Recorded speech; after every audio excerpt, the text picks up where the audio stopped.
কারণ কোনো সময় যদি আমরা ঠেকে যাই, একটা কথা নাই, ঠেকে গেলে কি রে, আদম আলাইহিস সালামের উম্মত যদি ঠেকে যায় রক্ষা করার কেউ নেই। নূহ আলাইহিস সালামের উম্মতরা যদি ঠেকে যায় রক্ষা করার কেউ নেই। এমনকি ঈসা পর্যন্ত যত নবী দুনিয়াতে আইছে, এই নবীর উম্মতরা যদি কোনো কারণে কোনো জায়গা ঠেকে যায় তাহলে তাদেরকে রক্ষা করার কেউ নেই। কিন্তু আমরা যদি ঠেকে যাই, আসেন আমার মুক্তার, আসেন আমার ব্যারিস্টার, সে যে বিচারের হাইকোর্টেতে তিনি আমায় করবেন পার, আমি পাপী রাসূল জাবিন্দার। আল্লাহু আকবার। এটা আমরা আল্লাহর কোরআনের ভিতরে মুসা আলাইহিস সালামের জীবনী যখন পড়ি তখন এটা পাওয়া যায়। একবার মুসা নবী তুর পর্বতের কিনারায় গিয়ে দাঁড়িয়ে আছেন।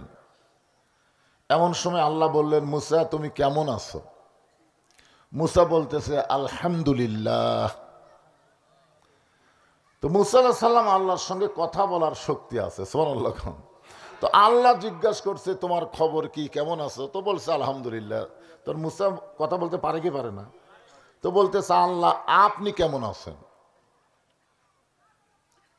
তো এখন মুসা হচ্ছে আল্লাহর কি বান্দা, আল্লাহর নবী, এই কারণে বলছে আলহামদুলিল্লাহ। কিন্তু এখন আল্লাহ কি কয়? আল্লাহ কি বলবে আলহামদুলিল্লাহ? আল্লাহ মুসা সাল্লামকে বললেন আমি আল্লাহ কেমন আছি এটা যদি জানবার চাও, ইযহাব ইলা ফিরাউন ইন্নাহু তাগা। আল্লাহ মুসাকে ডাইরেক্ট বললেন না, অ্যাঙ্গেলে বলে দিলেন আমি আল্লাহ কেমন আছি যদি জানবার চাও তাহলে ফেরাউনের কাছে যাও। জোরে কোন কার কাছে যাও? ইন্নাহু তাগা। ওখানে গেলেই বুঝতে পারবা আমি আল্লাহ কেমন আছি। আমার সামনে যারা বসে আছেন আমি অত্যন্ত খুশি হব, পিছনে যদি ফাঁকা থাকে থাক, কিন্তু মাঝে মাঝে ফাঁকা থাকলে ফাঁকের মধ্যে শয়তান বসে। জোরে কোন কে বসে? আপনার বলেন তো শয়তান কোরআনের পক্ষে না বিপক্ষে? যার কারণে কোরআনের আলোচনা শুরু করতে গেলে আমরা কি বলি? আউযু বিল্লাহি মিনাশ শাইতানির রাজিম। কি জন্য বলি? না, আমরা আল্লাহর কাছে ফরিয়াদ করি, আল্লাহ বিতাড়িত মরদুদ শয়তানের ওয়াসওয়াসা থেকে, ধোঁকা থেকে আমাদেরকে হেফাজত করো। ঠিক কিনা বলেন? কারণ এই কোরআনের মধ্য দিয়েও শয়তান আমাদের ধোঁকা দেয়। আপনি যদি কোনো পেপার পড়েন, আপনি পেপার পড়েন না? পড়েন তো? পড়েন না? আপনার বলেন তো বাংলাদেশের কোনো লোক পেপার পড়ে না বোঝার নিয়তে, এমনি এমনি পড়ে, এরকম কোনো লোক আছে? পেপার পড়তেছে, এক আধ ঘন্টা পরে জিজ্ঞাসা করলেন কি খবর ভাই? কই পড়ি ঠিকই জানি না, পড়ি ঠিকই জানি না। তখন আপনারা খুশি হবে না রাগ করবেন? এই মিয়া পড়িস তো জানিস না কেন? একটা লোক এই বিজ্ঞাপন পড়তেছে, খুব মনোযোগ দিয়ে পড়তেছে। আপনি বললেন কে কে বক্তা আছে? কই পড়ি ঠিকই জানি না। মানে পড়বার পারে কিন্তু বোঝে না। তাহলে আপনার খুশি হবেন না রাগ করবেন? কারণ বাংলাদেশে যত পড়া আছে প্রত্যেক পড়াই কিন্তু আমরা বোঝার নিয়তে পড়ি। আর শয়তান এই কোরআন পড়ার ব্যাপারে আমাদেরকে এতই ধোঁকা দিছে, বোঝো বা না বোঝো প্রতি অক্ষরে 10টা করে নেকি আছে। এই সুবহানাল্লাহ, এটা সুবহানাল্লাহ ওয়াজ হচ্ছে না তো, এটা শয়তান আমাদেরকে ধোঁকা দিচ্ছে। কোরআন বোঝার নিয়তে পড়া লাগবে না, সোয়াবের নিয়তে পড়লেই হবে। আপনারা বলেন তো কোরআনকে শুধু সোয়াবের নিয়তে পড়ার জন্য আল্লাহ দুনিয়া দিয়েছে নাকি? তাহলে কেন এ কথা বলতেছে? আজকে বাংলাদেশে সব দেখা হলো শেষ, আগামীতে দেখব কোরআনের বাংলাদেশ। কি দেখবেন? আপনাদের এখানে পাশে যে বাজারটা আছে, বাজারটা হল নাজিরপুর বাজার, আছে না নাই? তো 2 মণ আলু নিয়ে একজন বিক্রি করতে আইছে। একজন খরিদ্দার গিয়ে বলতেছে ভাই কতটুকু আলু আছে? কয় 2 মণ। আমার 2 মণই লাগবে। আলুওয়ালা বলতেছে আলহামদুলিল্লাহ। এই 2 কেজি 4 কেজি করে বলার আর কোনো বালাই নাই, 2 মণে আছে ভাই নিয়ে নাও। তখন বলতেছে ওজন করে দেন। বলতেছে আমার বাড়ির আলু, কম হবে না। খরিদ্দার বলতেছে ওজন করে দিলে আপনার কোন জায়গাত বাজে, ওজন করে দেন। তো ওজন করে দেখে 2 মণ 2 সের। তো খরিদ্দার বলতেছে আপনি করলেন 2 মণ, 2 সের যে বেশি হয়। আলুওয়ালা বলতেছে 2 সেরের দাম দেওয়া লাগবে না, এই 2 সের তোমাকে ফ্রি দিয়ে দিলাম। ওই খুশি হয়ে 2 সের ব্যাগের মধ্যে তুলে বলতেছে 2 সের হলে আমার 2 দিন যায়, 2 মনের দরকার নাই। আপনার বলেন তো এই কথা যদি ব্যাগের মধ্যে আলু 2 সের নিয়ে বলে, আলুওয়ালা আলু দিবে না পিটন দিবে? যে 2 মনের সাথেই তো 2 সেরের সম্পর্ক। 2 সের নিবি 2 মন নিবি না, এরকম ফাও দেওয়া যাবে না। আল্লাহর কোরআনের প্রতি অক্ষরে 10টা করে নেকি, এটা হলো 2 সের। আর কোরআন অনুযায়ী নিজের জীবন পরিচালনা করা হলো 2 মন। আমরা 2 মন গ্রহণ করব না, 2 সের গ্রহণ করব। এটা হলো শয়তানি ওয়াসওয়াসা। আমার কথা কি বুঝতে পারলেন? এই জন্যে কোরআনের মাহফিলে শয়তান খুবই বেসার। এ ফাঁকের মধ্যে বসে আপনার ভিতরে ওয়াসওয়াসা দিবে। এই জন্য ফাঁকটা কি বন্ধ করা যাবেই না একেবারে? আচ্ছা, যেখানে যেখানে পানি পড়ে ওখানে ফাঁকা থন, শয়তানের গাওয়াত পড়ুক, অসুবিধা নেই। আলহামদুলিল্লাহ।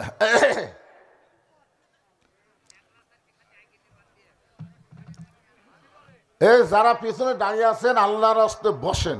এত রাত পর্যন্ত যখন চেতনে আছেন তো দাঁড়িয়ে আছেন কেন? বসেন। আমরা আল্লাহর প্রশংসা সবসময় করব। এই যে একটা কথা আমি শুনতে চাইলাম, আল্লাহ পক্ষ না নিরপেক্ষ? সবাই কি বলেছে, নিরপেক্ষ না পক্ষ? এক বাক্যে বলা লাগবে, 2 মন হওয়া চলবে না। আল্লাহ হচ্ছেন পক্ষ, আল্লাহ নিরপেক্ষ নয়।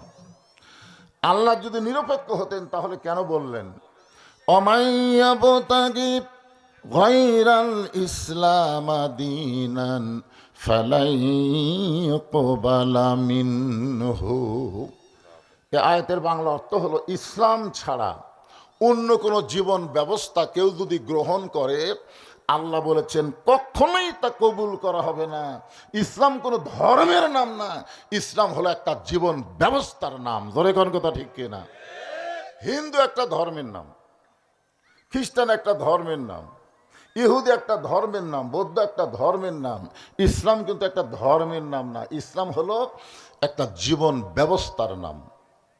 তো ইসলামী জীবন ব্যবস্থা বাদ দিয়ে মানুষের তৈরি করা ব্যবস্থা যদি আমরা গ্রহণ করি, আল্লাহ বলেছেন লা ইউকবালা মিনহু, কখনোই কবুল করা হবে না।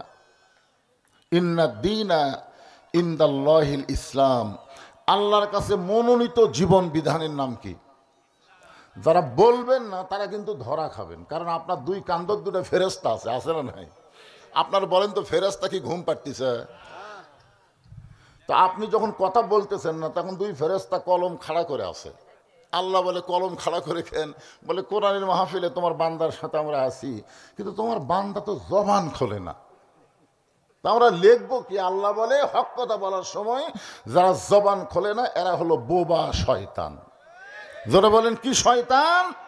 এরা হলো বোবা শয়তান। আল্লাহর কাছে মনোনীত জীবন বিধানের নাম কি?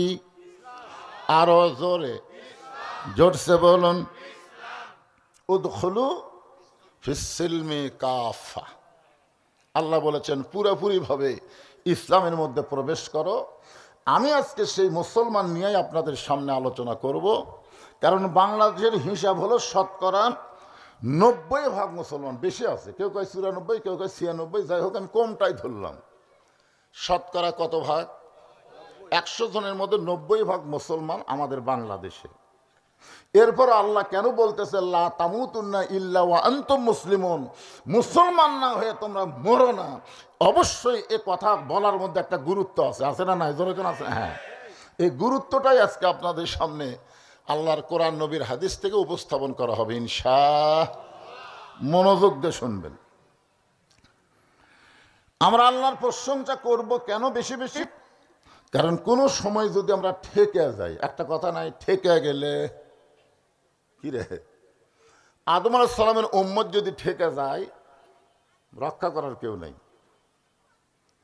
নূহ আলাইহিস সালামের উম্মতরা যদি ঠেকে যায় রক্ষা করার কেউ নাই।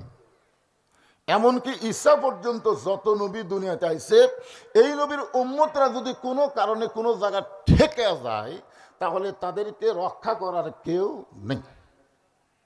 কিন্তু আমরা যদি ঠেকে যাই, আছেন আমার মুক্তার, আছেন আমার ব্যারিস্টার, সে যে বিচারের হাইকোর্টেতে তিনি আমায় করবেন পার।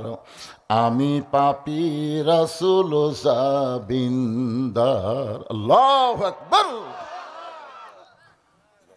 নিদানে আখেরাতে তরাইতে পলসিরাতে কান্ডারি হইয়া নবী পার করিবেন সেই তরণী।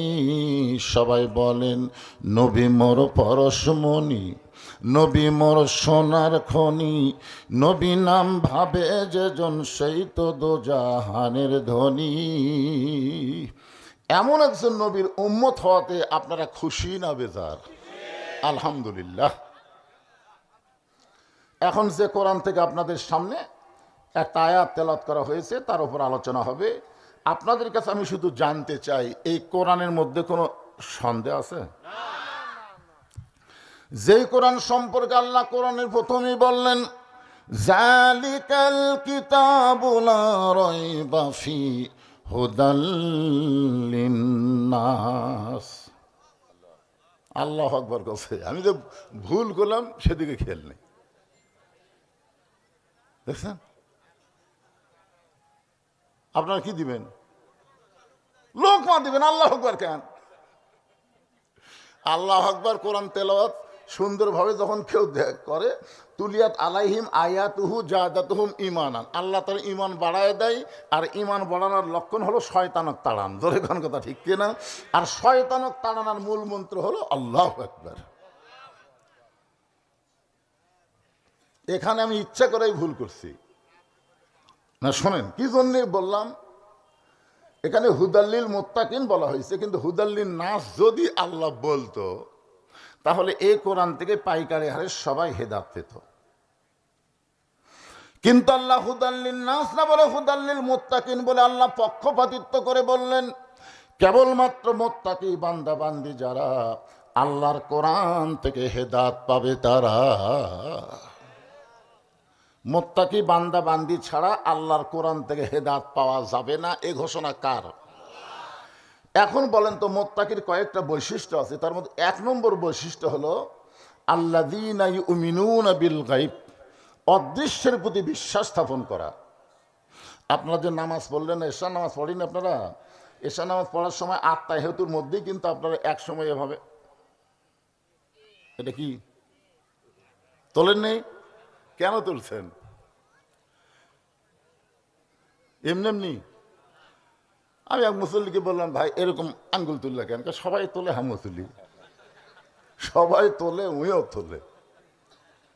আমরা যখন বলবো আশহাদু আল্লা ইলাহা ইল্লাল্লাহ, ফেরেশতারা বলতেছে আল্লাহ তোমার বান্দারা নামাজের আত্তাহিয়াতুর মধ্যে তোমাকে সাক্ষী দেওয়ার জন্য আঙ্গুল তুললো, অথচ এরা কোনো দিন তোমাকে দেখে নাই। তোমাকে না দেখে তোমার সাক্ষী কেমনে দেয়? আল্লাহ বলে ফেরেশতা সাক্ষী থাকো, যারা আঙ্গুল তুলে আমি আল্লাহকে এক আল্লাহ বলে সাক্ষী দেয়, আমি তাদের জন্য জান্নাতের দরজা খুলে দিলাম। তার মানে আমরা অদৃশ্য আল্লাহকে বিশ্বাস করি। কিন্তু সমস্যা হলো আসরের নামাজ পড়ে জমির ধান দেখতে গেছে, ধান দেখবার যায় দেখে ওপর জমির পানি চলমল করতেছে, নিচে আর জমির পানি নেই। তাকান লাগবে কোন দিকে? চারিদিকে। ইমানদারেরা কোনোদিন চারিদিকে তাকায় না।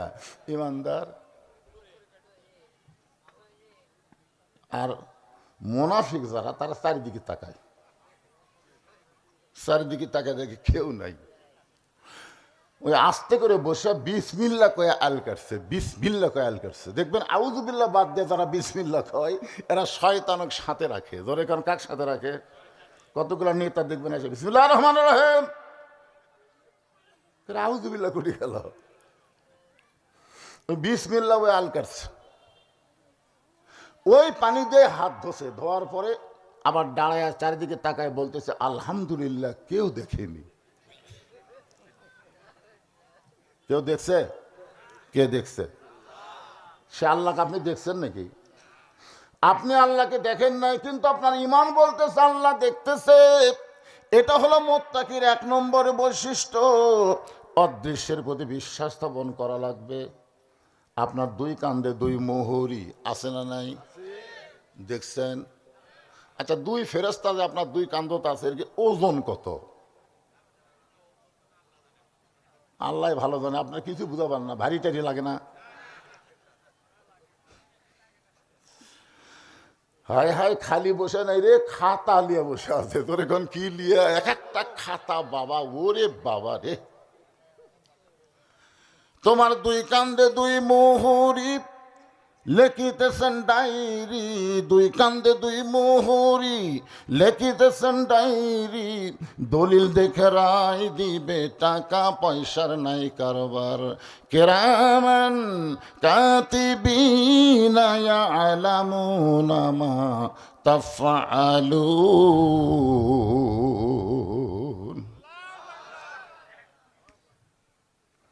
যে ছেলেটা রাত 11টার সময় খেয়াল করে জানলা দরজা বন্ধ করে বাপ মা ঘুমিয়ে গেছে, এখন কম্বলের মধ্যে হাতে একটা মোবাইল আছে,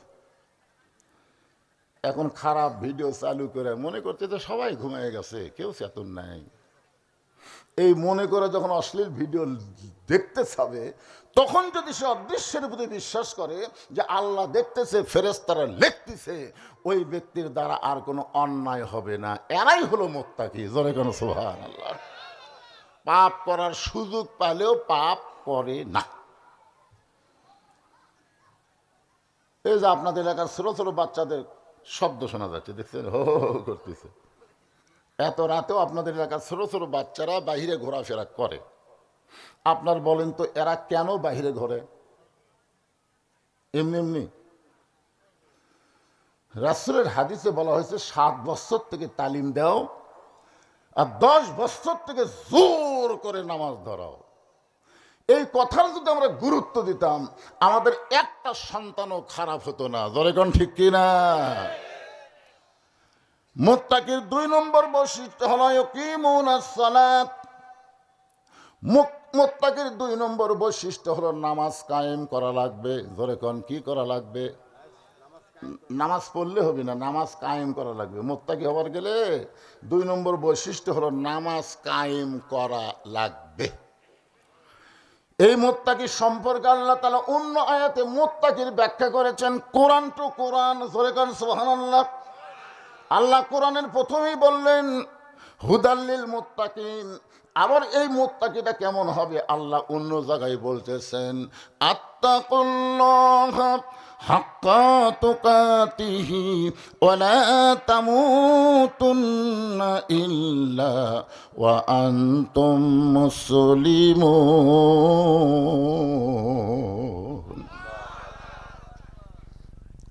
মুত্তাকির ব্যাখ্যা আল্লাহ করে বলতেছেন, মুত্তাকির 1 নম্বর কাজ হচ্ছে আত্তাকুল্লাহ, ভয় করতে হবে কাকে? আরো জোরে সবাই বলতেছেন নাকি? অন্য কাকু ভয় করেন নাকি আপনারা? হাসিনার সময় 1 লোক খালি বলছে আমাদের প্রধানমন্ত্রীর জন্য দোয়া করবেন, হুজুর তো সেই ভয়। হাসিনার নাম যদি দোয়া করি না জানি কি হয়। কোরআনের আয়াত নিয়ে দোয়া করতেছে, রব্বানা